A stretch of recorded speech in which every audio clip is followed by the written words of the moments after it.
How to install MySQL 8.0.36 and Workbench latest version on Windows 11. Open up your browser and then you need to search for MySQL and go for the first one, which is the official, and then tap on this downloads on the top left corner of your screen, and then you need to scroll down until you see MySQL Community GPL downloads, and then go for MySQL installer for Windows. Click on this and then you need to select your version and select your operating system. For me, I am using Microsoft Windows, so I will simply go for this MSI installer, which is about 285 MBs, and this version comes with the complete package. It will also work on the 64-bit, so you don't need to worry about. And tap on this download button. You can log in or sign up, but I will simply go for just start my download, and you just need to tap on start download and it will start downloading your MySQL installer. So you just need to be patient.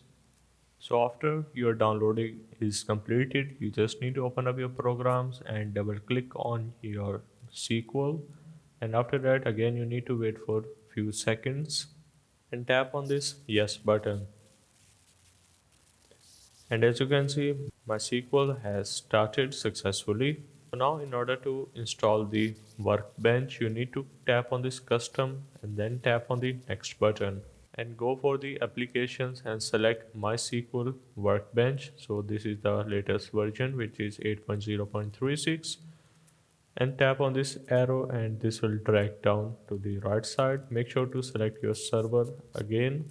So once you are done, tap on the next button, and as you can see we have both our workbench and our server. So tap on this execute, and now this will take few minutes to install.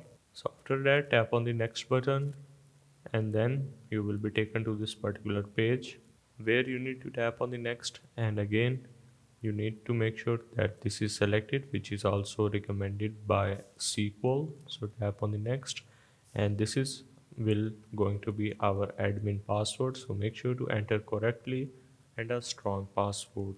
Once you are done, tap on the next button and again go for the next again and go for execute.